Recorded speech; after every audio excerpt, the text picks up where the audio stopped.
Alhamdulillahilladzi la ilaha illallah huwal hayyul qayyum la ta'khuzuhu sinatun wa la naum asyhadu an la ilaha illallah wahdahu la syarika lah lahul mulku wa lahul hamdu wa huwa ala kulli syai'in qadir. Faqala Allah Ta'ala fi kitabihil karim a'udzu billahi minasy syaithanir rajim. Bismillahirrahmanirrahim. Wal takum minkum ummatun yad'una ilal khair wa ya'muruna bil ma'ruf wa yanhauna 'anil munkar wa ulaika humul muflihun. Kuntum khaira ummatin ukhrijat lin-nasi ta'muruna bil ma'ruf wa tanhauna 'anil munkar wa tu'minuna billah. Shadaqallahul azim. Bapak Ketua dan unsur pimpinan daerah Muhammadiyah Ogan Ilir OI beserta seluruh majelis, pimpinan majelis dan lembaga di tingkat daerah, pimpinan cabang yang tadi informasinya 8 cabang ya. Mudah-mudahan hadir. Begitu juga Ibu-ibu Aisyah daerah dan cabang, karena di mana ada Muhammadiyah di situ ada Aisyah. Setiap terbentuk Muhammadiyah maka juga mengikuti Aisyah, serta tentu Ananda atau adik-adik dari angkatan muda Muhammadiyah ya. Baik pemuda Nasyiah, kemudian juga IPM, mungkin juga IMM ada di sini, dan seluruh yang hadir pada kesempatan ini. Pertama, saya mohon maaf tadi terjebak di Jakabaring. Maju kena, mundur kena. Hampir setengah jam di situ tadi. Saya dipesan melalui Pak Rusni, katanya Prof tolong isi tentang Islam berkemajuan kayak apa itu. Nah, itu perlu. Islam berkemajuan itu kayak apa? Apa muatannya, bagaimana pemahaman kita sehingga tidak salah persepsi. Kalau salah persepsi, kelanjur menariknya apa ya? Nah, lebih baik kita kembali kepada acuannya. Islam berkemajuan itu sesungguhnya dibincangkan, ya, dibicarakan sejak 15 tahun yang lalu. Kenapa? Ya namanya pemikiran, karena ini menyangkut pemikiran atau kajian keislaman. Kalau Islam satu itulah.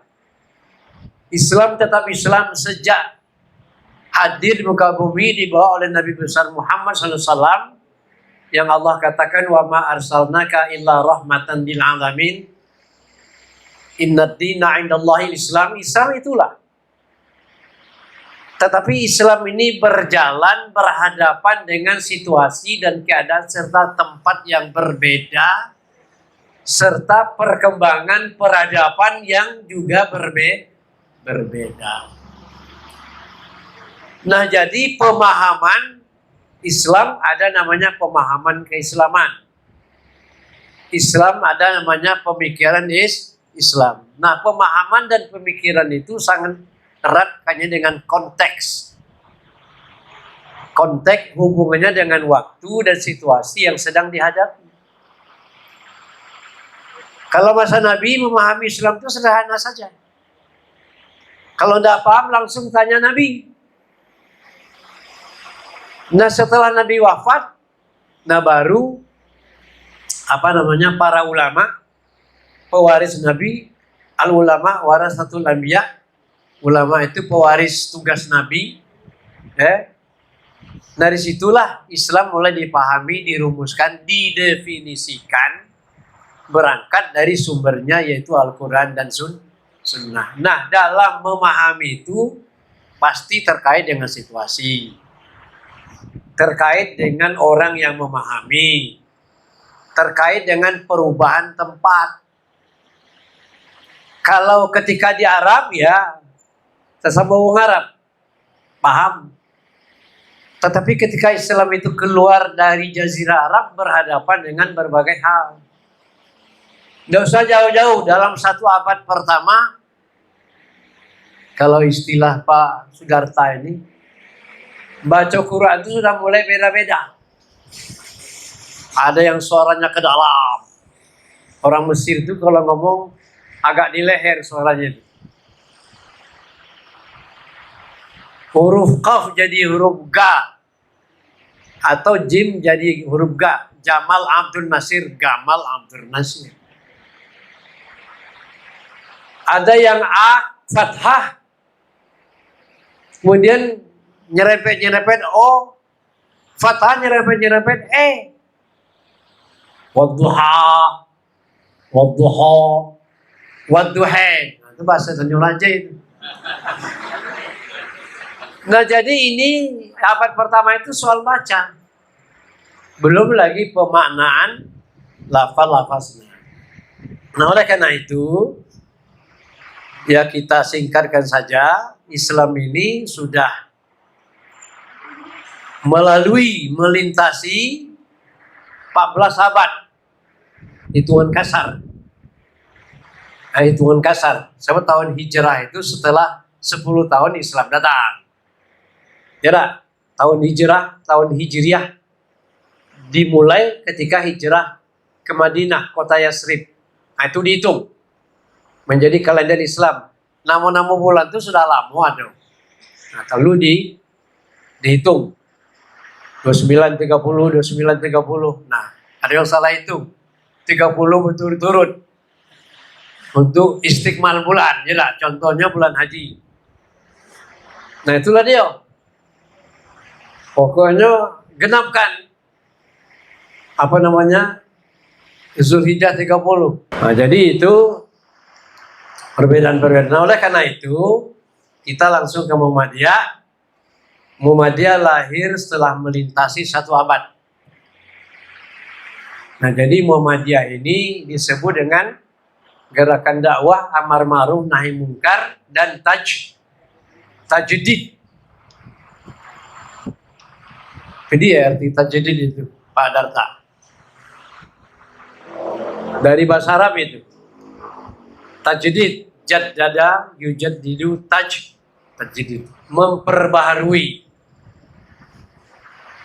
Dan lalu 14 abad Islam berlalu sejak dibawa oleh Nabi besar Muhammad SAW sampai Muhammadiyah lahir 1 abad yang lalu, persisnya 1912 atau tanggal 8 Zulhijjah 1330, 1 abad lebih yang lalu, atau sering disebut Muhammadiyah telah melintasi 1 abad.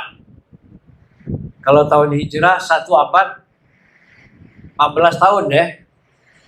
Kalau miladiyah 1 abad 9 tahun. Jadi melintasi lebih dari 1 abad.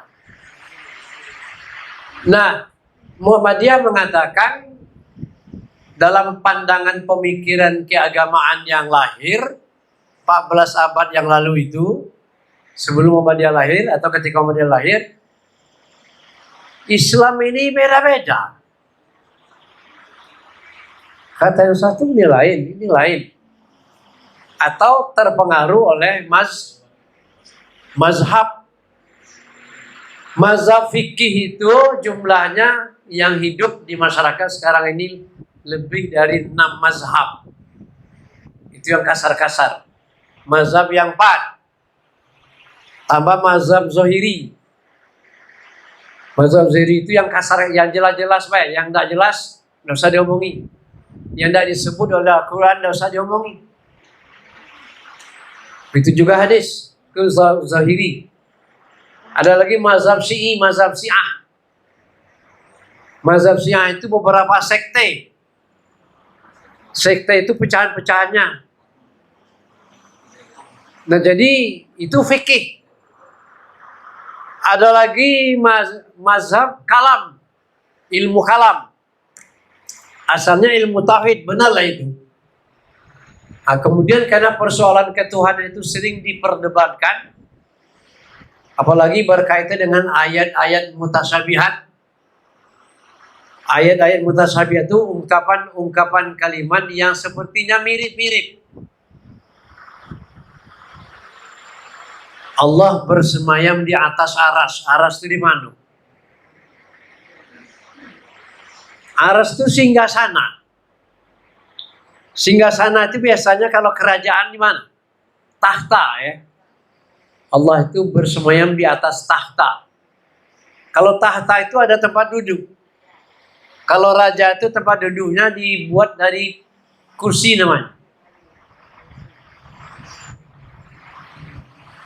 Dalam Quran dikatakan wasi'a kursiyyus samawati wal ardh. Apa arti wasi'a kursi di situ apa? Kursi di situ otoritas, kekuasaan. Kalau orang berkuasa punya kursi tak? Dia punya kursi. Siapa berkuasa dia punya kursi. Artinya menduduki jabatan. Jabatan identik dengan kursi. Nah itu namanya mutasyabihat. Lah kalau Tuhan duduk di atas kursi berarti mengambil tempat, padahal Tuhan itu tidak bertempat. Nah ini menyalahi ilmu tauhid. Itu perdebatannya panjang, itu sudah. Belum lagi soal takdir. Apa yang menimpa kita itu apakah seluruhnya karena Allah atau ada kesalahan atas diri kita? Lalu bagaimana Allah menilai atau melihat hubungannya dengan perbuatan? Nah ini terbagi dua paling hidayah. Ada namanya Jabariyah, seluruhnya dari Allah. Baik itu dari Allah, buruk dari Allah. Kalau menimpa kita ya dari Allah semua. Uang maling dari Allah. Karena Allah yang menggerakkan. Tidak maling juga dari Allah. Ngapa ke Allah semua itu? Nah ini perdebatannya panjang. Sampai-sampai perdebatan di antara ilmu kalam itu antara Asy'ari dengan kaum Mu'tazilah. Ada anak yang meninggal masuk surga. Tapi kalau sudah dewasa banyak masuk neraka.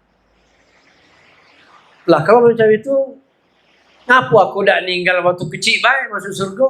Berarti Allah ini salah di sini. Nah, jadi itu ilmu kalam.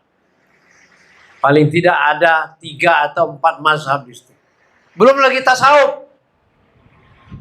Tasawuf itu berujung dengan tarekat. Nah, tarekat itu pecah-pecah lagi, banyak yang sesat. Nah, Muhammadiyah lahir di tengah keberagaman praktek dan paham keagamaan itu. Lahir ingin kembali kepada ajaran Al-Quran dan Sunnah. Di awal-awal kelahiran Muhammadiyah itu selalu didengungkan ar-ruju ilal Quran wa Sunnah.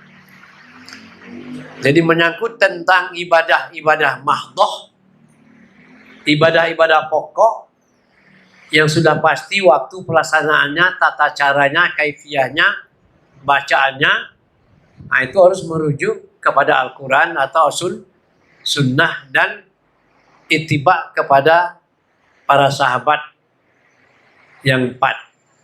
Nah, jadi ini prinsipnya itu dan berpegang kepada hadis yang sahih. Nah, oleh karena itu dasar Muhammadiyah ini kan Al-Quran dan Sunnah yang sahih, terakhir Sunnah makbulah. Sunnah makbulah itu hadis itu semula diperdebatkan, tetapi memenuhi syarat hadis. Ya, hadis itu dalam satu masalah kadang-kadang sampai 2, 3, 4 hadis, tetapi isinya beda. Yang rumit itu yang satu iya, yang satu tidak. Istilahnya itu nafi isbat. Yang satu menolak, yang satu menerima. Yang satu menolak, yang satu mengiyakan. Yang satu menidakkan, yang satu mengiyakan. Lah dua hadis tentang hal yang sama. Banyak itu.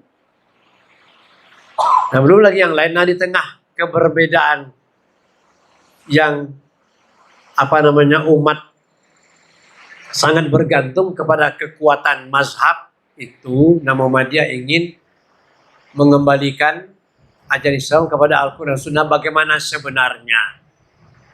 Nah, ini disebut dengan tajdid. Tajdid itu dua macam, memurnikan ajaran Islam karena juga di tengah perjalanan banyak terjadi penyimpangan, disadari atau tidak, dipahami atau tidak, karena asumsinya ini kan baik itu ya lajulah, tidak salah itu karena itu baik menurut dia, tetapi baik menurut Al-Quran Sunnah belum tentu. Karena dalam urusan ibadah dan tauhid sifatnya ittiba'ur rasul, mengikuti Rasul, mengikuti petunjuk Rasul, mengikuti kaifiah dan tata cara yang diajarkan oleh Rasulullah. Oleh karena itu sepakat ulama ada satu kaidah mengatakan al-aslu fil ibadah al-butlan hatta ya'tiya dalil 'alal amr. Dalam urusan ibadah tidak boleh, jangan lakukan kecuali ada perintah. Kalau udah kata perintah, jangan dilakukan, nambah-nambahin namanya itu. Dalam istilah fikih juga, nambah-nambah itu namanya bid'ah. Dalam urusan ibadah, termasuk dalam urusan tauhid. Ya, karena dalam tauhid akan ketemu nanti ada namanya syirik, khurafat, dan tahayul. Nah, jadi meskipun istilahnya berbeda, saya kira termasuk bid'ah juga nama-nambah dalam ilmu tauhid. Percaya kepada suatu kabar burung. Kabar burung itu apa? Katonyo. Ditanya, tidak tahu ceritanya. Cuma katonyo. Ceritanya sebenarnya tidak. Nah, itu kabar burung. Nah, kabar burung itu tidak ada. Atau membuat-buat yang sifatnya khayal. Khayal itu berpikir. Dicocok-cocokkan. Dikiro-kirokan. Nah, itu ilmu kirologi. Kira. Terbentuklah cerita nanti. Terbentuklah sesuatu. Nah, itu dilakukan. Mengembalikan Islam itu kepada ajaran yang sebenarnya. Memenuhi yang sebenarnya ini. Dicocokkan dengan Al-Quran, fakta yang ada. Kemudian dilihat pendapat-pendapat para ulama. Bahkan juga mazhab dilihat, tapi bukan ikuti mazhab. Dilihat, misalnya dosa jauh-jauh, sikau baik contohnya, yang kita perhatikan. Salat itu syaratnya apa? Rukunnya apa? Yang pertama apa? Niat, an-niyah. Niat itu apa? Niat itu apa? Al-maksud fil qalbi, maksud yang terkandung dalam hati untuk melakukan suatu perbuatan. Ada namanya niat, ada namanya azam. Azam itu jauh tahun depan. Tahun depan aku kalau dapat duit nak berkorban. Itulah lamanya tiap orang Islam pasti itu bercita-cita itu. Itu bercita-cita atau berazam. Tapi kalau niat, sesuatu yang terkandung dalam hati nanti terkait langsung dengan pekerjaan yang akan diselesaikan. Jadi al-maksud fil qalbi muqtarinan bi fi'l. Maksud yang terkandung dalam hati berhubungan langsung dengan perbuatan yang akan dilakukan sholat misalnya. Nah, bagaimana berniat? Nah, ulama beda pendapat. Kata Hanafi, niat itu dalam hati. Kata Maliki dalam hati. Lalu ada yang bertanya ke Syafi'i, Pak Kiai, boleh tidak niat itu dilafalkan? Diucapkan. Nah jadi kata Syafi'i boleh baik. Kalau tidak diucapkan, tidak apa-apa. Tapi dibuat lafaznya. Siapa yang buat lafaznya? Ulama. Nawaitu usalli dan seterusnya, atau usalli apa nanti? Usalli fardhu zuhri arba'a raka'atin adaan lillahi ta'ala Allahu Akbar kalau dewean. Kalau berimaman tambah imaman Allahu Akbar. Nah itu dah kati ucapan Nabi, apa namanya? Karena Nabi ditanya di mana niat fil qaul. Nah, sekarang berdebat ulama. Apakah niat itu harus dilafalkan? Berdebat sampai hari ini ulama itu berdebat. Dan sudah. Syafi'i mengatakan boleh baik dilafalkan. Untuk apa? Li isbatin niyah fil qalb, untuk memantapkan niat, untuk mencetokkan niat dalam hati. Kalau tidak diucapkan itu rasanya nah kau dah. Makanya ada yang memasang niat itu Allahu Akbar, belum mantapnya nih. Allahu Akbar, belum juga mantap. Allahu Akbar.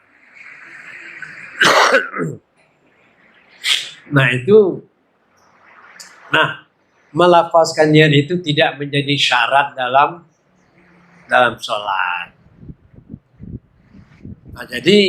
Nah, itu contoh. Nah, lalu bagaimana posisi Muhammadiyah? Muhammadiyah tidak melafalkan niat di dalam yang terkait dengan ibadah. Muhammadiyah kalau dilafalkan, Muhammadiyah tidak melafalkan. Kalau dia orang Muhammadiyah. Mana yang melafalkan itu siapa yang paling benar? Siapa yang paling tepat? Ujung-ujungnya ditanya di akhirat, siapa yang masuk surga? Itu jangan usah ditanya.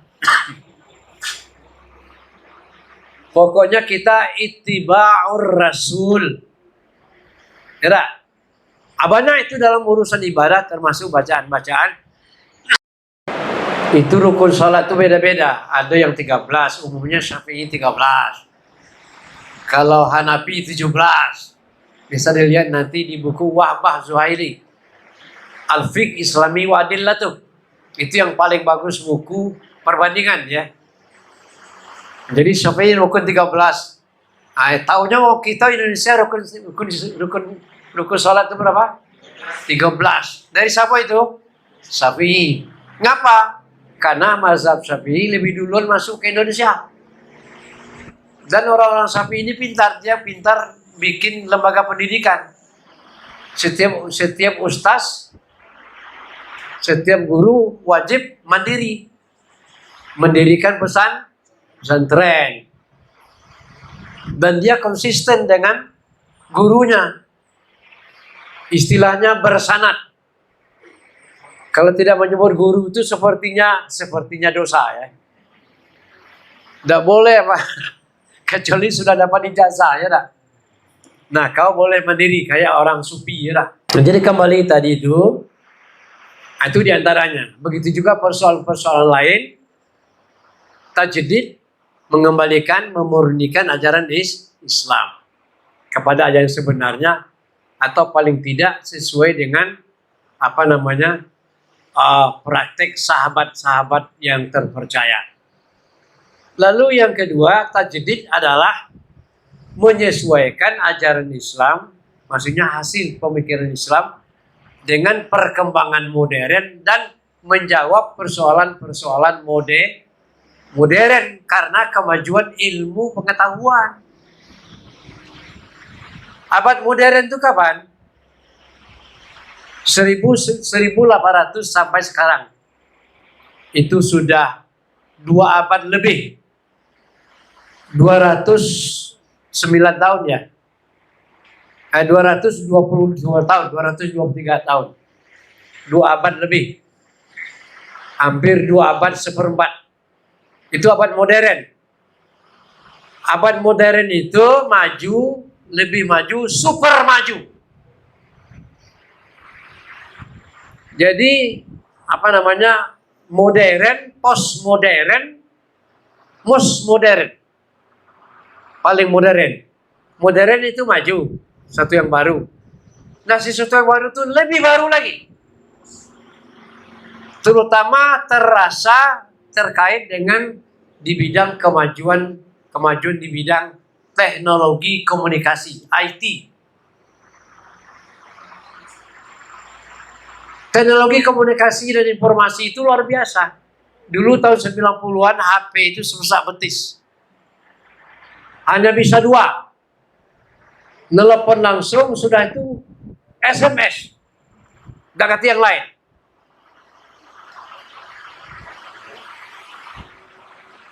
Sudah itu modern. Kemudian tidak maju lagi, tinggal itu.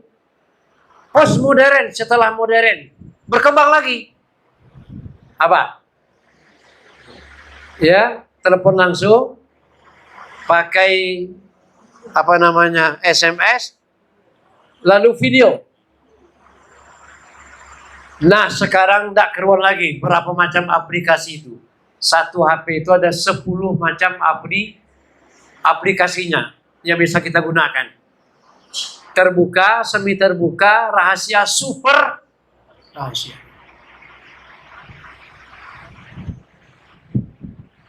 Nah, jadi antara suami dan istri bisa juga super rahasia itu. Masing-masing punya HP ya tak? Jingoi, ini WA biasa, teman biasa ya tak? Dan juga sudah berubah. Instagram atau mungkin apa ya tak? Dulu kalau acara TV di Jakarta direkam dulu, baru disiarkan. Sekarang langsung. Dulu kalau dosen tidak datang, tidak kuliah. Dan sekarang tidak boleh dosen tidak datang, tidak boleh guru tidak datang di mana baik. Pakai link Zoom. Kecuali memang sakit. Nah, itu kemajuan. Nah, dengan kemajuan teknologi yang terutama di bidang teknologi informasi ini banyak mengalami perubahan.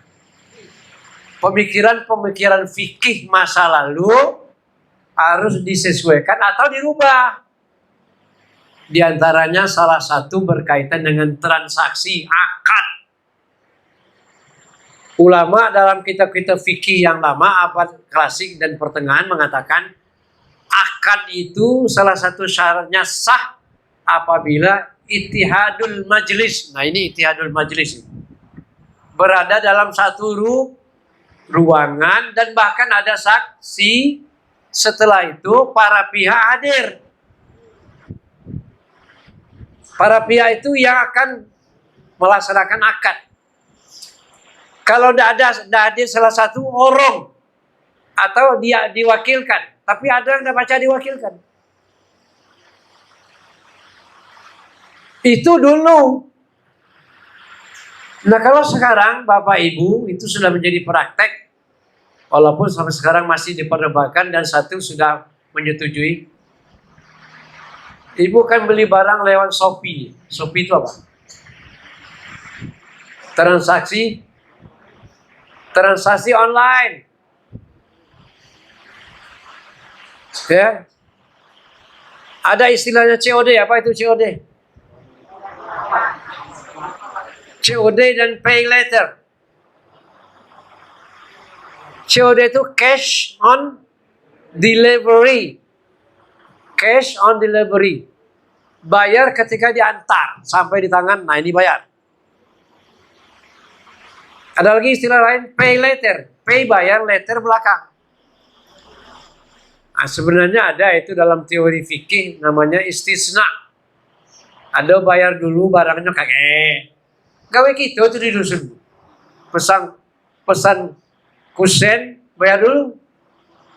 Ya tak? Kusennya kakek.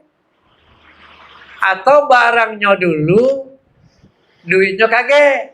Barangnya datang, pay later, kakek istisna itu. Ada itu. Nah, jadi sekarang online transaksi tidak ketemu langsung, tapi melalui apa? Jalur udara, jalur non fisik, tapi ketemu. Untuk menelpon pemilik owner yang menjual barang yang di Jakarta itu, atau jangan-jangan yang COD di Palembang ini lah, pesan barang laju ya, belinya pesan 16, dipaknya kirim ke kita. Bisa jadi ada yang tidak punya toko, tapi tokonya di udara. Jadi tempatnya itu di udara. Azan ya. Stop dulu, kita sholat dulu. Break ya istilahnya. Bapak Ibu, kita lanjutkan. Bismillahirrahmanirrahim. Jadi tajdid itu dimensinya, maknanya pertama kembali kepada ajaran yang sebenarnya. Itu awal-awal Muhammadiyah lahir, ar-ruju' ilal Quran wa sunnah. Kemudian pengertian tajdid adalah bagaimana menyesuaikan paham, pandangan, pemikiran Islam dengan perkembangan yang baru. Jadi syarat-syarat itu kan pemikiran. Syarat dan rukun itu adalah hasil pemikiran ulama, terutama terkait dalam akad. Akad transaksi, hampir seluruh kehidupan kita ini berhubungan dengan akad. Nah, termasuk diantaranya yaitu akad jual beli, bisnis, termasuk akad nikah. Mungkin Bapak Ibu pernah dengar tahun 80-an, 81 itu heboh. Jadi seseorang menikahkan anaknya, calon mantunya itu ada di Amerika, yang lanang ini. Yang lanang ini bekerja di sebuah perusahaan untuk peningkatan kualitas, dia terpaksa kursus ke Amerika. Mungkin barangkali perusahaan itu punya orang Amerika. Nah, berangkatlah ke sana 1 bulan, lebih kurang, dan diizinkan berangkat karena akan nikahnya ya sekitar 2 bulan lagi begitu. Nah, cuman yang namanya tahun 80-an itu tidak baca seperti sekarang. Kalau pesawat Siko, kalau sekarang Siko dibatal, yang lain banyak. Saya pernah dulu tahun 2004 bolak-balik ke Jakarta itu 2 kali. Pas sampai di bandara Jakarta lupa barang itu. Yang nak dikonsultasikan dengan dosen pembimbing lupa. Balik lagi. Setelah sampai balik lagi Jakarta. Sorenya balik lagi. Sudah maghrib. Pesawat itu ke Palembang kalau salah 7 armada waktu itu. 7 armada itu masing-masing 1 atau 2 trip ya. Ya karena waktu itu perusahaan mobil antar kota mati kan. Rame-rame naik pesawat murah. Pernah naik pesawat waktu itu 90.000 waktu itu. Namun ini tidak tahu lagi ya.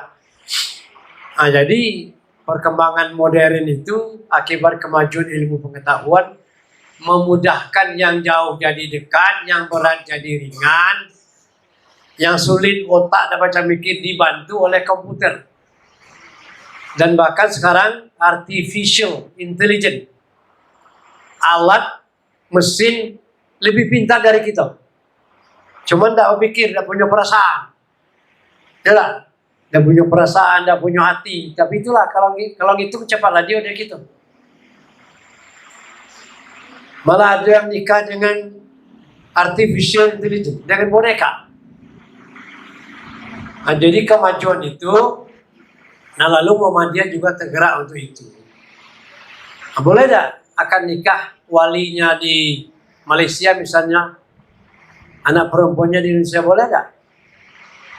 Kalau menurut fikih yang lama udah boleh, tidak sah.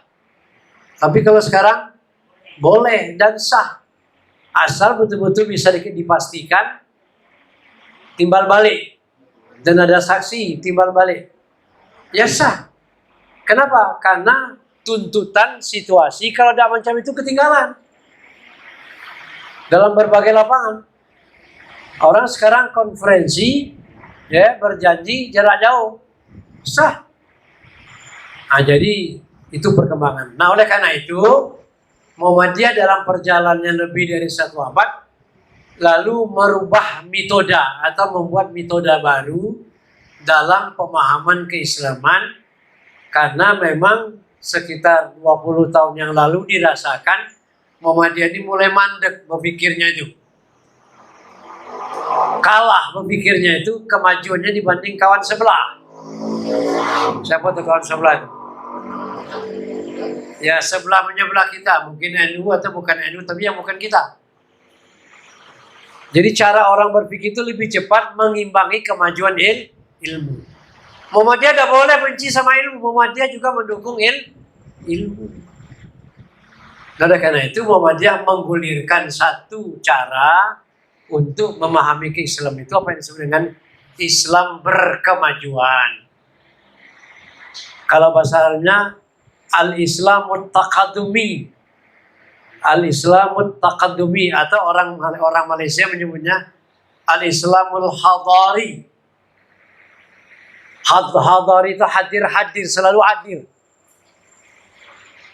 Nah, jadi kalau kita terjemahkan Islam berkemajuan, berkemajuan itu kan ke depan. Jadi orientasi pemahaman keislaman kita berjalan maju ke depan. Kalau yang di belakang, selesai. Sebenarnya tidak perlu dipikirkan, cuman melihat-lihat lembaran lama, boleh.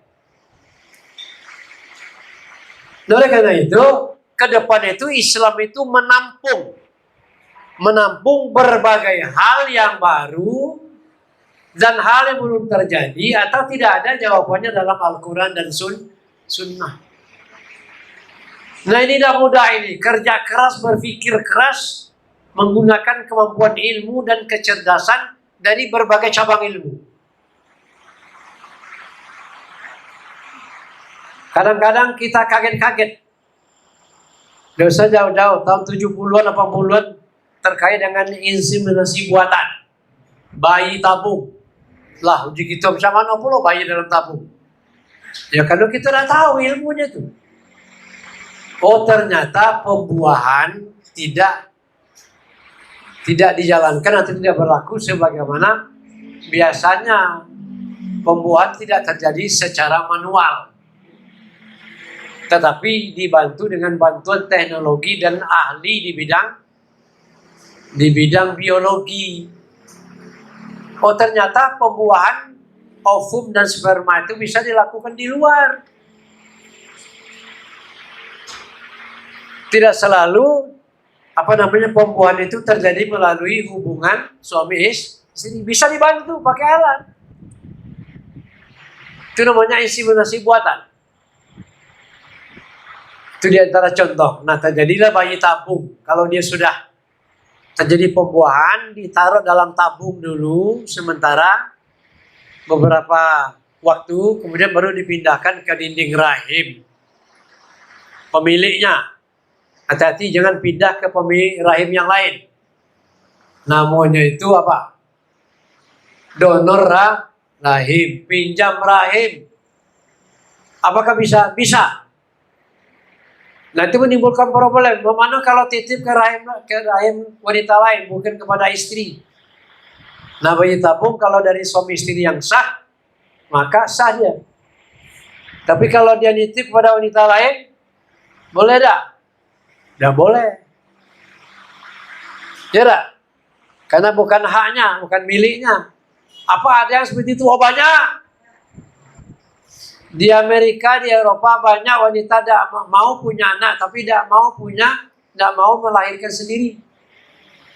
Berarti tidak mau mengandung. Wah, itu banyak itu. Atau karena sesuatu ada alasan yang mau tidak bisa hamil. Tiap kali hamil gugur. Nah, lalu mencari yang donor. Yang donor ini dua macam. Pertama nyari duit, diupah mahal itu. Yang kedua demi kemanusiaan. Ada pula yang nolong, Pak. Jadi termasuk lembut hati juga ibu itu nolong. Tapi itulah begitu lahir tidak boleh dipertemukan anak itu dengan ibunya. Nah, itu kemajuan di bidang ilmu kedokteran. Dan macam-macam tuh ilmu kedokteran. Nah, tentu nanti dinilai dengan hukum Islam boleh tidak boleh.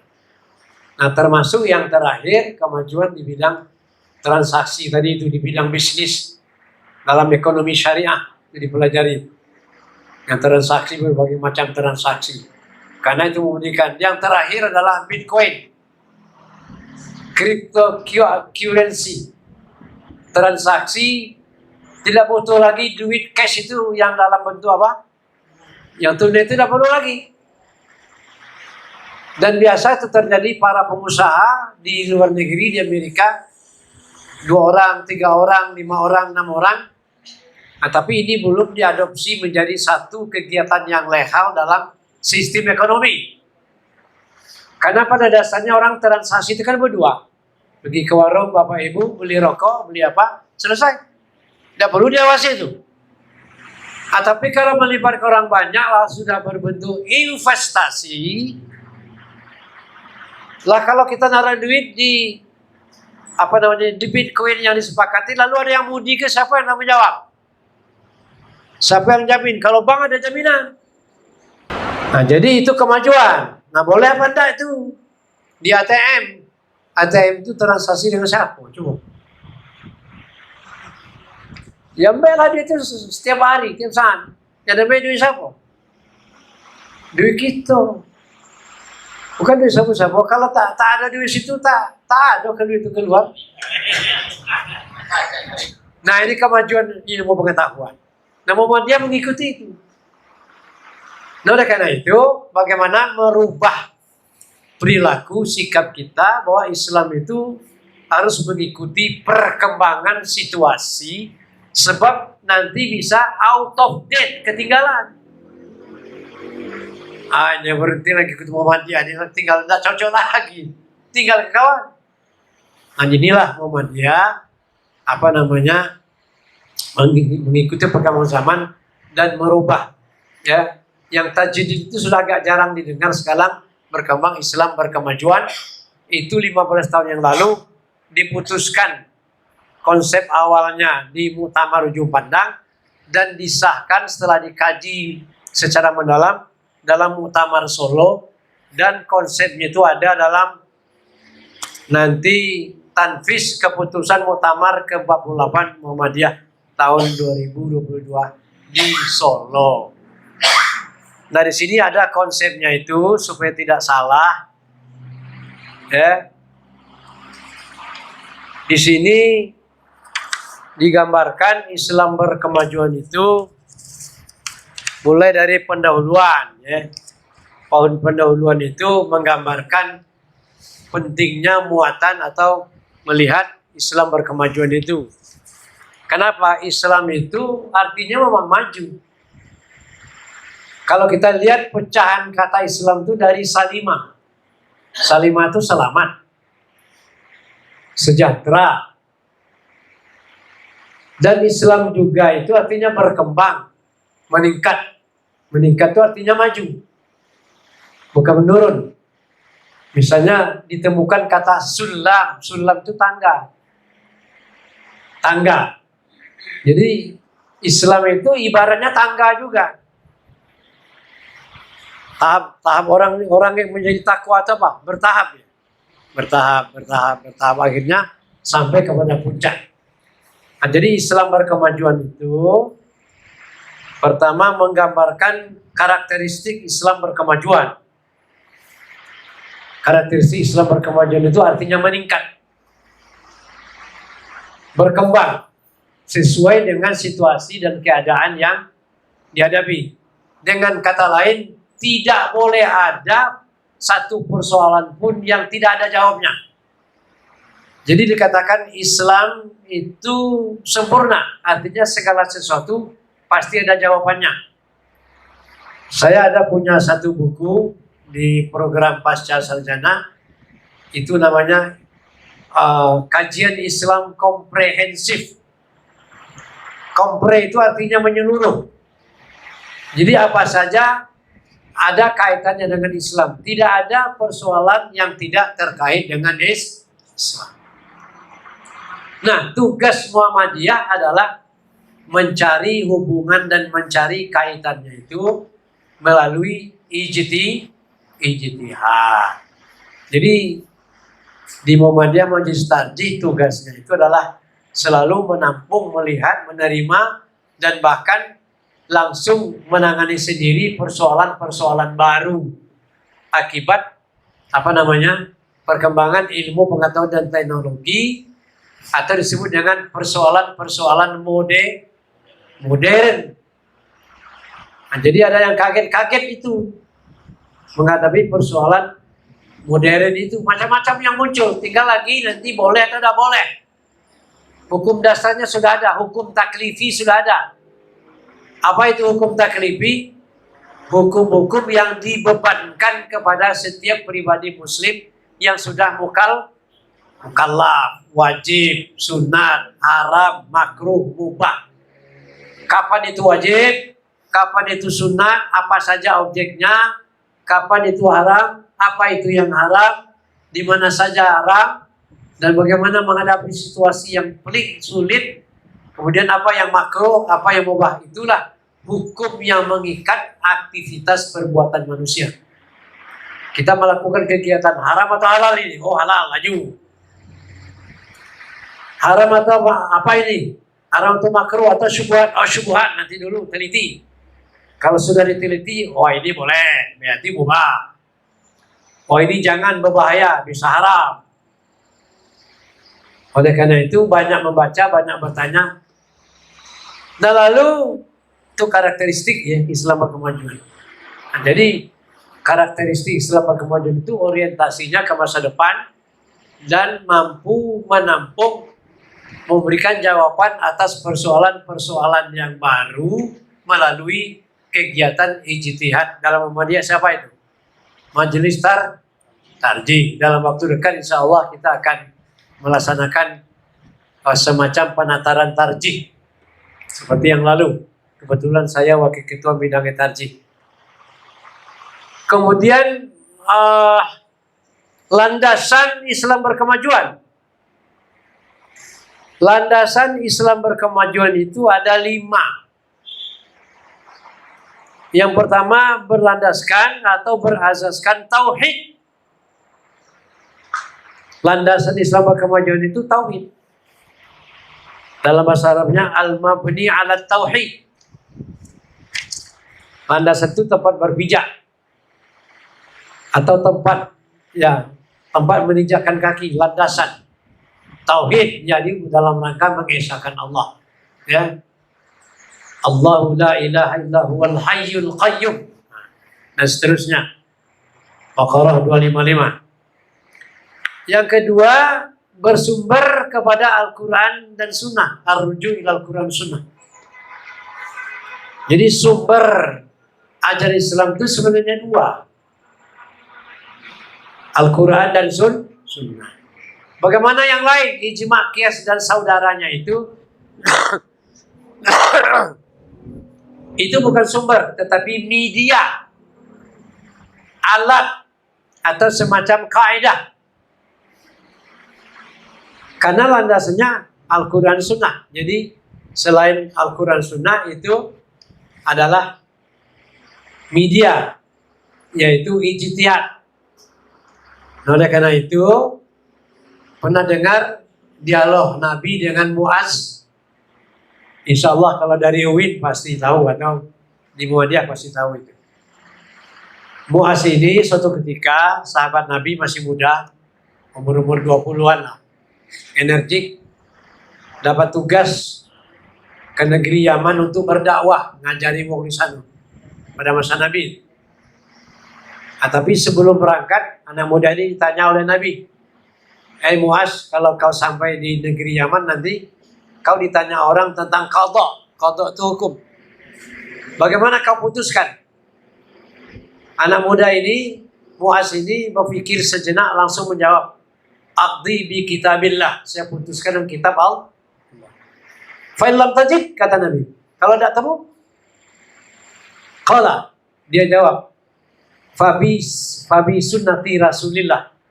Aku putus dengan sunnah Rasulullah. Jadi kata Nabi, pintar juga anak ini. Tanya lagi, qala, Nabi bertanya, fa in lam tajid wala fi kitabillah wala fi sunnati Rasulillah. Kalau tidak ketemu dalam kitab Allah dan juga tidak ketemu dalam sunnah Rasulullah, bagaimana? Diam lagi sejenak anak muda ini. Lalu dia jawab dengan tangkas, ajtahidu bi ra'yi wala alu. Saya berijtihad dengan pemikiran saya dan saya tidak akan berlebihan. Nabi ketika itu kagum kepada anak ini sampai memberikan sambil memuji, menepak pundaknya. Dikira bahasa kita bagus. Nah, kemudian cerita itu selesai. Apa yang dapat kita petik dari sini? Sumber ajaran agama itu yaitu Al-Quran dan Sunnah. Lalu bagaimana? Kalau udah ketemu berijtihad. Memang dalam sejarah ijtihad pernah dilarangkan. Pernah tertutup, dilarang oleh ulama-ulama yang bijak. Sebab apa? Semua orang berijtihad. Penjual sate di pinggir jalan, warung-warung di pasar, semuanya berijtihad. Sehingga menjadi kacau di pasar itu. Akibatnya para ulama yang bijak menghentikan sementara ijtihad. Itu pada abad ke-6, abad ke-7 Hijriah, abad 11-12. Sudah itu mendewa-dewakan ulama mazhab. Segala satu dihubungkan dengan mazhab. Dan antar mazhab selalu terjadi perkelahian. Yang tak susahnya kita sampai-sampai yang mengatakan hum rijalun wa nahnu rijalun. Jadi di antara mazhab yang mengatakan mereka kan lanang, kita lanang juga, nang apa mereka? Sampai berkelahi itu. Bahkan sampai perang. Antara Syiah asalnya kan paham dengan Sunni, berkelahi menjadi musuh sejarah. Sekarang mungkin masih di Indonesia dulu dilarang, tapi sekarang pemerintah diam baik. Ada Syiah itu.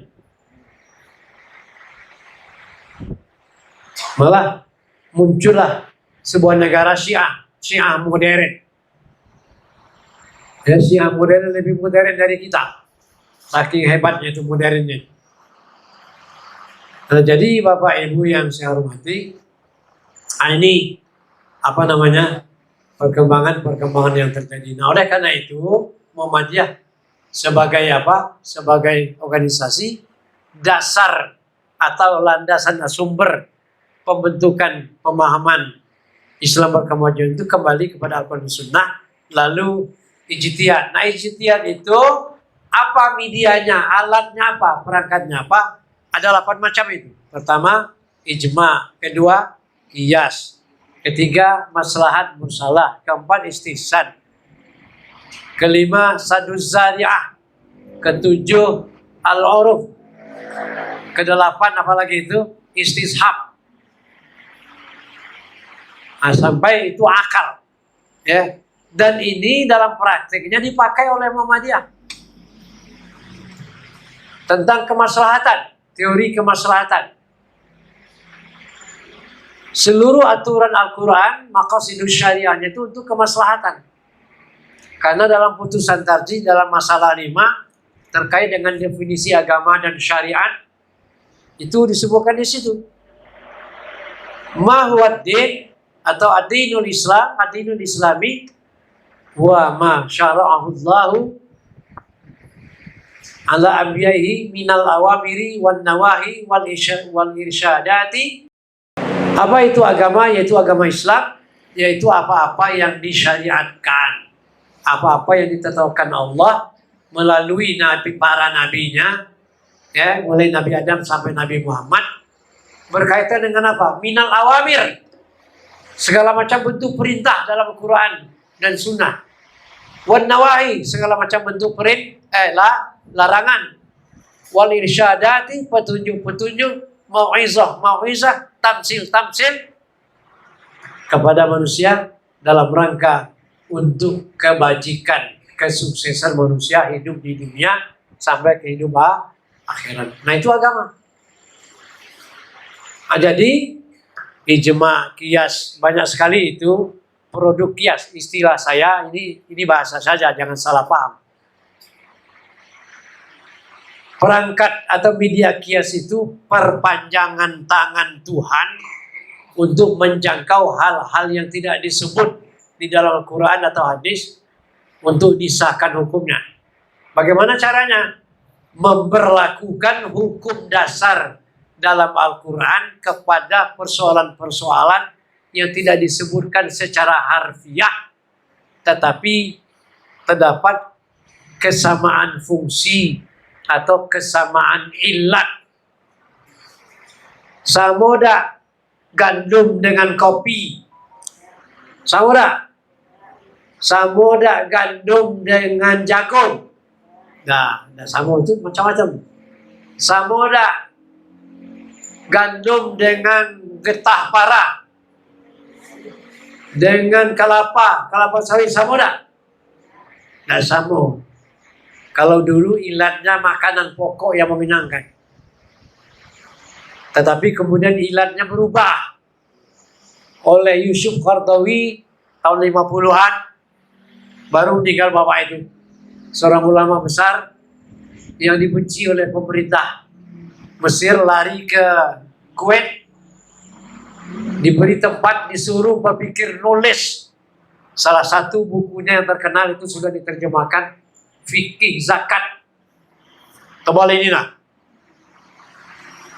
Nah, dia mengatakan ilat atau dasar ketetapan hukum zakat itu karena semua tanaman itu mengandung manfaat. Semua tanaman yang mengandung manfaat, apa baik yang tumbuh di muka bumi, kata Imam Al-Ghazali, ma yanbut fil ardi, apa yang tumbuh di bumi zakat. Semua yang tumbuh di bumi dikenakan zakat karena bermanfaat, atau istilahnya itu produktif. Semua tanaman produktif wajib zakat. Jambu mente, jambu bol, timun, semangkuk, apa lagi itu? Pokoknya yang produktif, yang mengandung manfaat, yang bisa datangkan duit. Kangkung wajib zakat. Lah iya, kalau punya kebun kangkung 10 hektar, berapa duitnya itu? Satu kebat itu 3.000. Hanya sama ibu-ibu. Punya kebun kunyit. Jadi apa kata Imam Syafi'i, apa yang tumbuh di bumi itu wajib zakat. Kalau sudah memenuhi syarat. Gandum. Kemudian lagi? Sejenisnya itu khintah, albur. Wajib zakat. Padi ada dalam Quran, padi. Hadis. Zakatnya kan? Kenapa dizakatkan? Itu hasil kias. Disebut gandum, disebut kurma, anggur, ya, itu cuma contoh kasus yang senilai dengan situ, yang bisa mendatangkan duit, kan duit yang penting. Tidak wajib zakat. Nah, ini namanya kias, analogi. Nah, jadi ibu-ibu menjelang puasa, kita tahu nanam 1, 2, 3 hektar belewa. Belewa itu kan 2 bulan berbuah dia. Dan sampai 2 bulan sama dengan timun. Tahu-tahu 1 bulan itu menjelang berakhir Ramadan, terkumpul duit banyak sekali. Nah, nanti harganya itu dikiaskan ke padi saja. atau ke gandum saja. 7,5 kuintal, 7,5 karung yang timbangannya 100 kilo. Goni yang dulu 100 kilo, sekarang goni kati lagi 100 kilo. Oh dulu kuat, sekarang ini agak lemah-lemah. 7,5 kuintal yang sifatnya buah-buahan, biji-bijian, wajib zakat. Berapa? Minimal 5%, maksimal 10%. Kalau dia diolah, dipupuk, dia diairi, disiram, nah itu diolah namanya. Nah itu 5%. Kalau diuntal ke bayar ada lah, sawah diuntal kan? Ada di daerah jalur situ. Ditebas, diuntalkan padinya itu tumbuh sudah panen 10%. Sawah lebah. Nah, tapi kalau nanam bawang, disiangi kemudian disiram, pada hari di kebun itulah kalau tidak mati. Nah ini 5% baik. Ya. Nah lalu bagaimana yang kalau sedekah yang infak? Nah itu minimal 2,5%. Jadi sebetulnya pengeluaran di dalam Islam itu tergantung jenisnya, maksimal 10%, minimal 2,5%. Ada lagi yang tanpa persenan, boleh besar boleh kecil. Yang tidak boleh itu kalau tidak ada. Tidak. Nah jadi ini perkembangan baru, udah dalam Quran itu wajib zakat kelapa sawit, wajib zakat getah karet, wajib zakat kelapa, wajib zakat ikan. Kira kalau luas kolam ikan tebat itu 10 kali 10 berapa ton penghasilan itu? Nah tinggal lagi nanti dikiaskan kemana. Kalau dia dekat ke pertanian. Kalau dekat dia ke perdagangan 2,5%. Kalau pertanian 5-10%. Kalau dekat dia ini mungkin yang agak netral itu emas, tapi 2,5%. Ya itulah. Jangan sungkan-sungkan untuk berzakat. Semakin sering dikeluarkan, semakin sering masuk. Jadi mana yang bagus? Banyak dikeluarkan, banyak masuk. Sedat keluarnya, sedat masuk, atau mungkin sama sekali tidak masuk. Nah, jadi ini tinggal lagi yang baik itu berlomba-lomba katanya. Nah, itu yang kedua, sudah itu menghidupkan ijtihad dan tajdid. Ihyaul ijtihad. Nah, jadi menghidupkan ijtihad itu, jadi Muhammadiyah sudah mulai lesu-lesu. Jangankan berijtihad, bertanya bergidah. Kan ijtihad itu salah satunya dari pertanyaan. PP itu menampung pertanyaan soal jawab di Suara Muhammadiyah. Muhammadiyah berapa kali terbit? Sebulan 3 ya kan? 2 kali. Dari situ ada soal jawab. Tanya bayar di situ apa terasa tanya. Nanti dijawab. Kalau hal-hal yang baru memang menjadi tugas Majelis Tarjih. Jadi itu yang menurun. Oleh karena itu Muhammadiyah mengatakan ihyaul ijtihad, hidupkan ijtihad. Nah itu sudah dilakukan oleh Muhammadiyah. Ada buku tarjih yang ketiga, yang kedua belum muncul. Aneh juga itu. Buku 1 sudah tidak, yang lama buku 2 sedang dihimpun, katanya ada yang hilang. Lagi dikumpulkan. Tak tahu yang ketiga. Yang ketiga ini lama nunggu. Alamu itu katanya kan ibarat anak kembar ini. Aku duluan lahir. Nah yang kedua belum juga lahir. Lah 2 periode ini. Saya tanya dengan Pak Samsul, dia lagi sedang diproses. Yang ketiga sudah, nah itu yang baru semua itu. Yang lama-lama itu bayi tabung, mira. Sudah itu transplantasi organ tubuh. Donor mata, donor jantung, macam-macam itu. Ya. Nah, jadi aborsi karena sebab sebab yang darurat. Nah, itu tuh masalah-masalah kesehatan banyak sekali. Nah, sudah itu dalam keadaan darurat, minum obat, dakati obat yang halal, tapi ada obat yang haram, terkontaminasi oleh babi misalnya. Karena aneh-aneh juga ya. Banyak jenis makanan dan obat-obatan terpaksa ada alat supaya obat itu bagus dipicu dengan zat unsur zat lemak babi. Termasuk di peralatan kecantikan, hati-hati anak-anak muda, adik-adik putri ya. Lihat dulu, salah satu di antaranya yang oles-oles. Oleh karena itu obat-obatan, kebetulan saya juga DPS di rumah sakit Khadijah, itu obat-obat yang terkontaminasi lemak babi itu harus dibuat haram. Kalau tidak berarti karena kita ini sebenarnya ada sertifikasi halal, semuanya itu berlabel halal mestinya. Nah, tapi kalau tidak, yang kita ini kan yang halal itu banyak, yang haram itu sedikit. Nah, jadi sesuatu yang terkontaminasi, wah ini tidak halal. Yang tidak halalnya diberi label, yang lain itu dianggap halal. Contoh, kalau semuanya diberi label, alangkah saronya. Setiap jenis masakan ibu dilabel halal payah itu, kecuali nanti dijual. Jadi nanti kapan ibu masak lain, bapak bertanya halal lah ini. Ah, susah lah sih.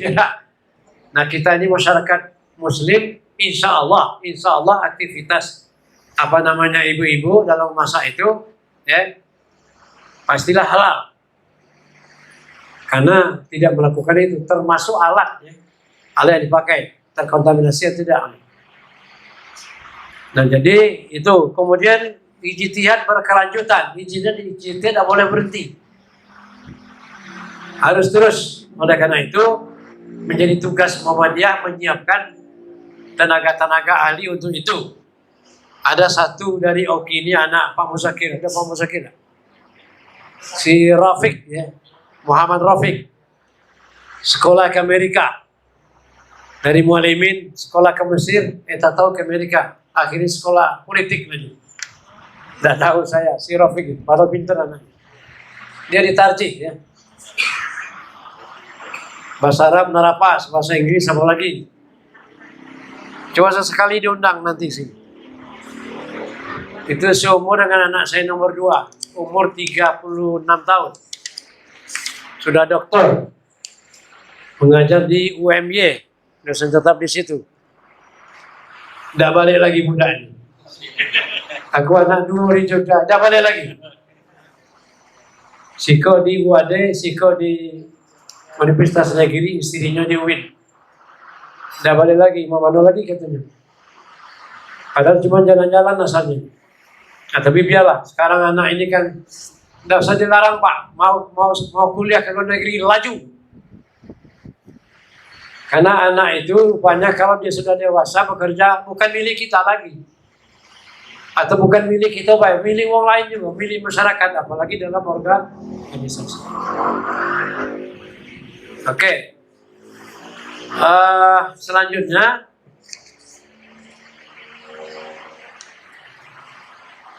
gerakan Islam berkemajuan.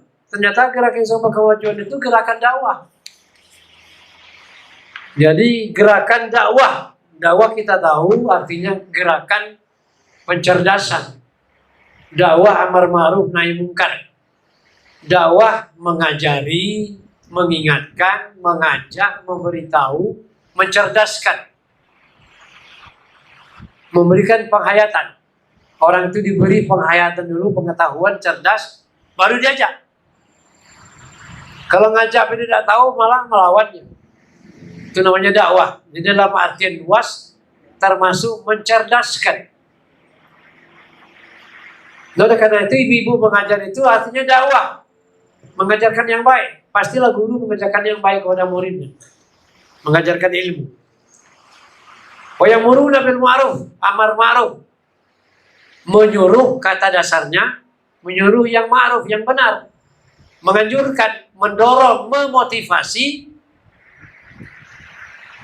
dan bahkan ngagai. Apa ngagai itu? Yang menyuruh itu artinya Ya agak maksa dikit. Perintah artinya menyuruh. Amar itu perintah. Memerintahkan yang benar. Wayanhauna 'anil munkar, bersamaan itu mencegah kemungkaran. Mencegah mungkar itu dua macam. Memberikan pemahaman kepada orang yang tidak baik. Yang tidak baik itu adalah mudarat, merusak. Oleh karena itu hindari. Nah, dia punya pengetahuan, ini tidak boleh. Kedua, memang dihadang, mencegah kemungkaran itu. Kalau terjadi ditumpas, kalau belum terjadi dihadang. Itulah gunanya polisi. Nah, kapan nanti orang tidak melakukan hal yang mungkar? Kalau dia sudah berlomba-lomba mengerjakan kebaikan. Oleh karena itu Al-Quran menyuruh fastabiqul khairat, berlomba-lomba mengerjakan kebaikan. Jadi nanti kalau dakwah yang diharapkan oleh Muhammadiyah nanti itu tercipta masyarakat Islam yang sebenar-benarnya. Bagaimana masyarakat Islam sebenar-benarnya itu? Mereka itu berbondong-bondong mengerjakan kebaikan dan lari dari kemungkaran. Ya itulah.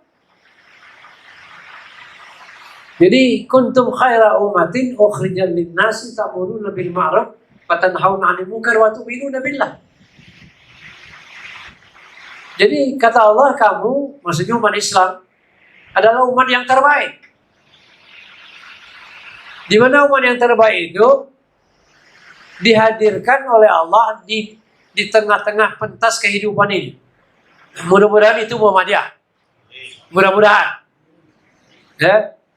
Apakah sudah sebenarnya dalam proses? Ya, 1 abad, berapa abad lagi? Itu tidak tahu, tapi itu berusaha.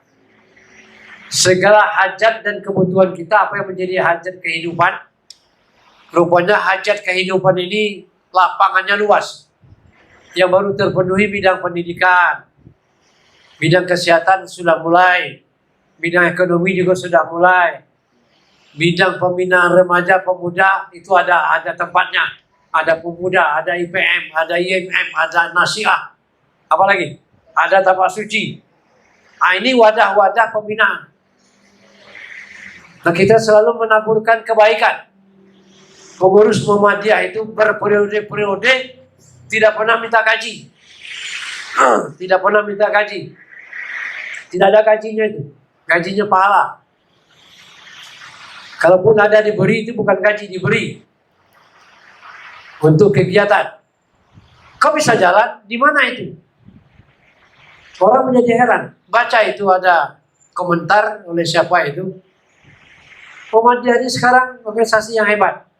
Dari sisi hebatnya, administrasinya, anggotanya terdata, dan kekayaan dihitung secara keseluruhan itu lebih dari 800 triliun aset. Aset bergerak, aset tetap, aset sedang bergerak. Duit di bank itu aset bergerak. Kadang nambah, kadang turun, kadang naik. Duit sekolah misalnya. 800 triliun. Itu luas itu. Sama dengan besarnya Pulau Bali dengan Pulau orang Madura itu. Kalau digabung, kalau dijual, itu luar biasa. Dari sisi itu. Nah, untuk mencapai masyarakat Islam yang sebenar-benarnya itu, yang tadi berlomba-lomba mengerjakan kebaikan tadi itu, yang ada cuma kebaikan, masing-masing sudah merasa kewajiban menegakkan kebaikan itu. Kapan itu? Butuh waktu. Apa sudah ada sekarang kita bisa lihat. Walaupun kondisi Muhammadiyah, tubuh Muhammadiyah, lembaga Muhammadiyah, ada yang menyenangkan amal usahanya, ada yang hampir-hampir cukup, ada yang tidak cukup dan menyedihkan. 3 kategori ya amal usaha Muhammadiyah. Nah, nanti suatu saat saya yakin amal usaha Muhammadiyah itu menjadi amal usaha yang baik, menghasilkan. Disinilah nilai hidup-hidupilah Muhammadiyah. Jika Muhammadiyah itu akan memberi dan menopang kehidupanmu. Tapi sebelum Muhammadiyah belum hidup, jangan mencari kehidupan di Muhammadiyah. Nah, itu filosofinya lah sangat dalam ini. Nah, jadi gerakan dakwah, nah itu harus tidak boleh berhenti. Sudah itu dakwah berbasis budaya. Nah, jadi ini metode saja. Dakwah itu kan yang kita ketahui 3. Dakwah apa? Dakwah bil hal. Bil hal itu apa? Dakwah dengan nyata. Dakwah bil kitabah. Dakwah melalui itu tulisan, melalui majalah, melalui apa, mengajak orang, melalui WA, melalui media sosial. Ya. Apa lagi? Selain dakwah bil hal, dakwah bil kitabah, dakwah bil lisan. Ya khutbah, ya ceramah seperti ini. Apa lagi? Dakwah bil hadarah, bil thaqafah. Dakwah dengan menggunakan budaya. Apa itu istilahnya itu? Menjadi satu program di Majelis Tabligh dakwah bil dakwah kultural. Artinya begini, kita ini ternyata kulturnya macam-macam. Siapa itu yang di masyarakat pedalaman Papua? Ustaz apa itu? Hah? Iya. Oh, dia ikuti dulu apa kesukaan masyarakat itu. Tapi pada dasarnya masyarakat suku-suku kita itu, masyarakat kita di Indonesia ini kan macam-macam. Umumnya ada satu yang ini, yang bagus. Mereka suka gotong royong di mana-mana itu. Kebersamaan komunitasnya itu. Asal dia satu komunitas. Atau gampang digerakkan. Dengan memberikan contoh tauladan, dengan memberikan pertolongan, akhirnya tertarik. Berlomba-lomba orang itu masuk Islam. Nah, jadi dengan menggunakan media kultural, tetapi bukan kultur itu kita gunakan yang jelek, ya, bagaimana memodifikasi dan memperbaiki kultur itu kita jadikan satu media untuk melakukan gerakan dakwah. Nah, salah satu diantaranya kegotong royongan. Kalau gotong royong itu kita cari di dalam Quran itu ada ta'awun, muawanah, saling tolong menolong, saling bahu membahu. Nah, itu bertolong-tolongan dalam kebaikan, nah itu adalah positif.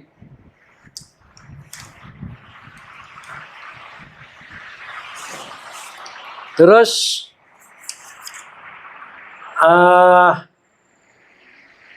kerjasama dalam kebajikan. Nah, kita ini yang agak lemah. Kerjasama dengan Muhammadiyah ini, silakan kerjasama dengan berbagai organisasi Islam lainnya dalam rangka dakwah. Ini yang kurang. Banyak sekali organisasi di Indonesia ini, tapi kalau bahasa dusun itu wawe. Wawe itu apa? Jalan dewe-dewe. Kalau ada memang aksi bersama, tidak apa-apa. Menunjukkan ukhuwah Islamnya antara satu dengan yang lain. Salah satu dari ciri Muhammadiyah, karakteristiknya itu selalu mencari teman dan memperbanyak kawan. Salah satunya kerjasama. Oke. Sudah itu dengan banyak gerakan amal. Nah, inilah kelebihan Muhammadiyah dibanding dengan yang lain. Muhammadiyah selalu menaburkan amal. Amal soleh, amal kebaikan, kemaslahatan. Inilah salah satu yang membuat kepercayaan masyarakat dengan Muhammadiyah. Pengkhidmatan Islam berkemajuan. Oh, ternyata apa yang dilakukan oleh Muhammadiyah, melakukan semacam ini, semacam pengabdian. Pengkhidmatan itu pengabdian. Muhammadiyah berkhidmat melalui berbagai jalur yang mungkin. kita laksanakan. Jalur pendidikan, dirikan sekolah itu berkhidmat. Jalur kesehatan, berdiri rumah sakit dan klinik. Walaupun di Sumsel masih kurang, bukan kurang, sangat minim. Jalur apa lagi? Jalur ekonomi masih terseok-seok. Jalur apa lagi? Jalur macam-macam. Bisa jalur politik nanti. Cuma kita ini politik masih agak dangkal pemahamannya itu. Padahal politik itu siasah itu adalah sangat penting dalam Islam. Karena dia juga bisa menjadi alat atau bisa juga menjadi arena pengkhidmatan di bidang politik, di bidang mengambil kebijakan untuk kepentingan masyarakat. Nah, itu tugas lembaga hikmah LHKP, lembaga kebijakan publik dan hikmah. Jadi kebijakan publik boleh jadi itu datang dari swasta, apalagi dari pemerintah, terutama berkaitan dengan pembuatan hukum dan undang-undang. Tempo-tempo walaupun diputuskan oleh DPR, banyak undang-undang itu tidak produktif dan tidak berpihak kepada masyarakat. Nah, itu tugas politisi Muhammadiyah atau tugas Muhammadiyah mengkritisi.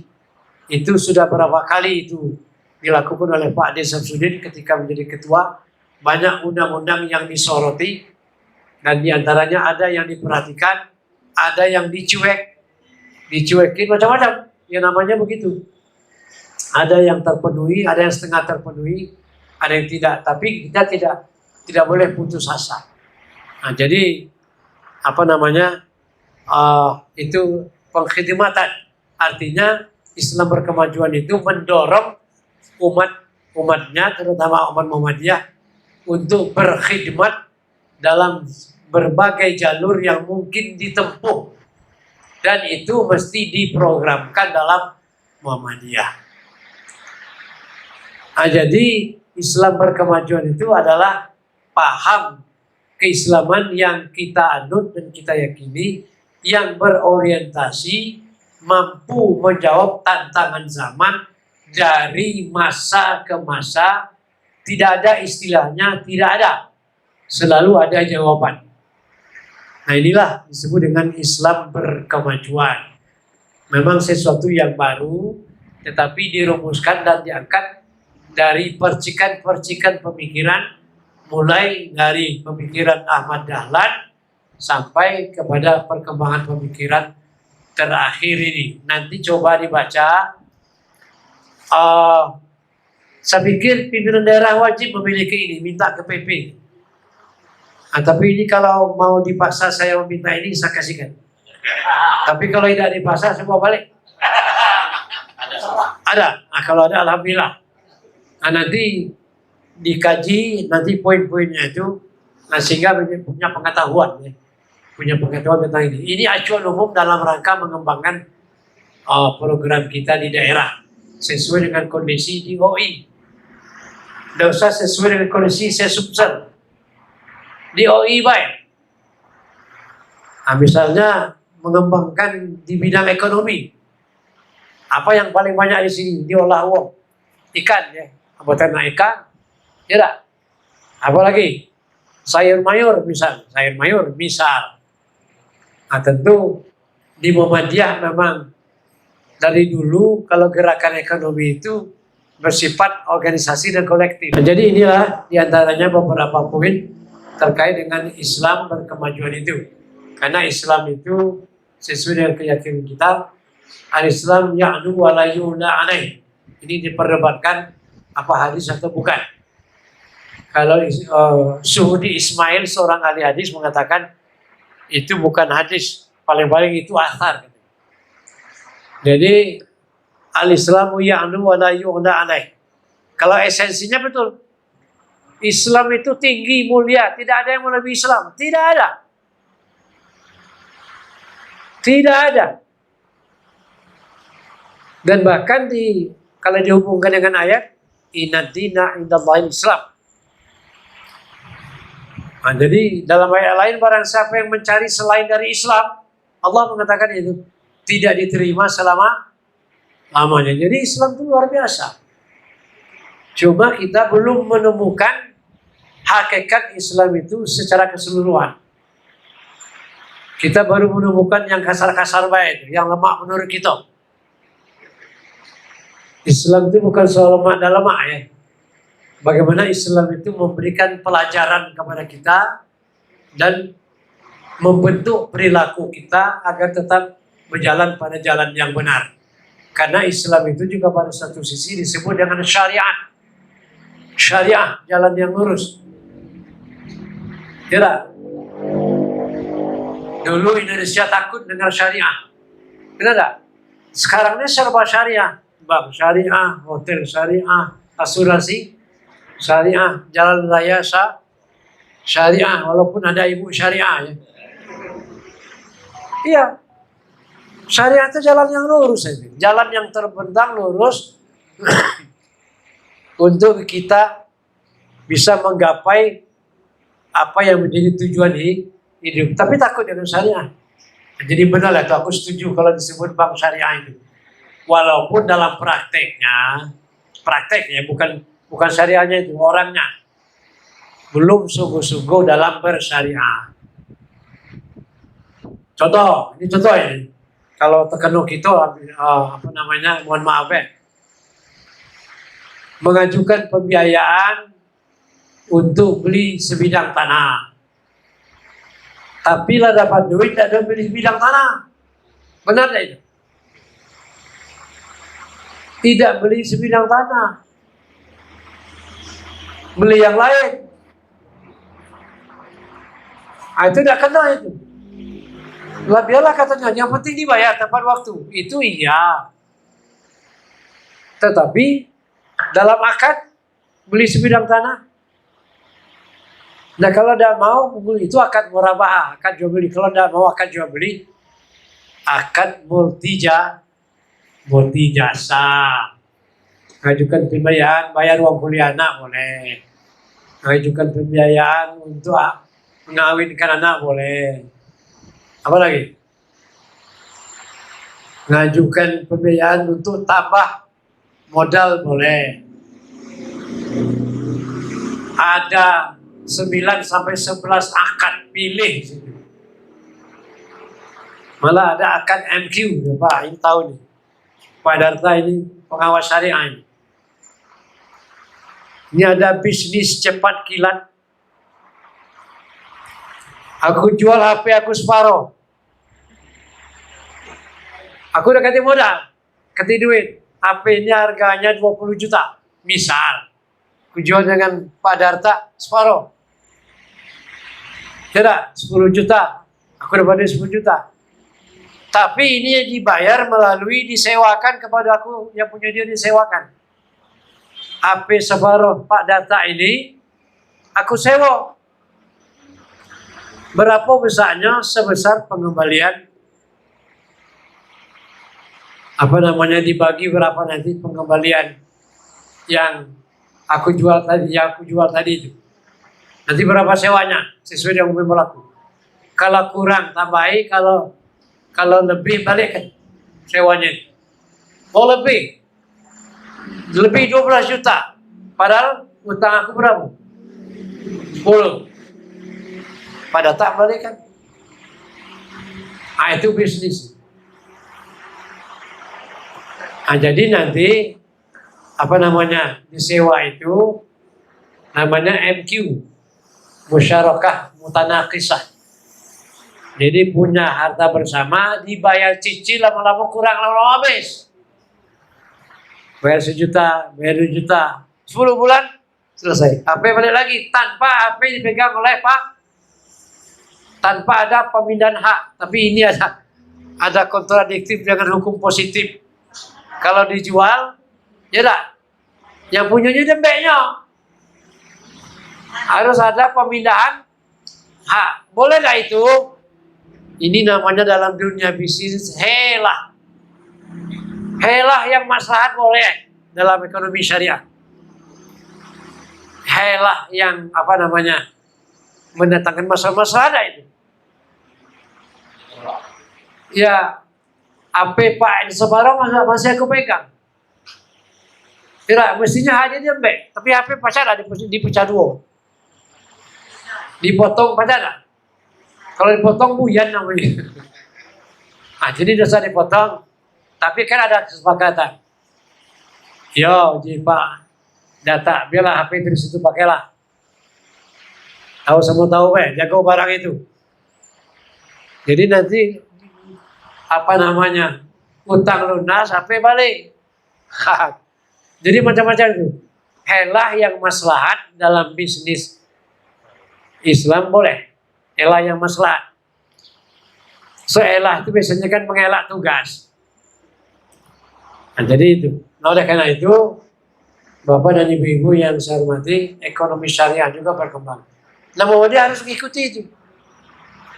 Dulu pembiayaan bank di bank konvensional itu hukumnya syubhat.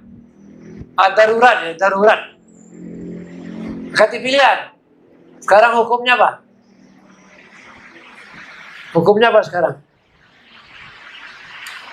Di konvensional haram. Fatwa Majelis Tarjih itu, putusan tarjih. MUI juga memutuskan bank konvensional itu haram. Ulama itu, umat Islam itu seperti dimusuhi tahun 88 saya ikut di sidang MUI di Jakarta.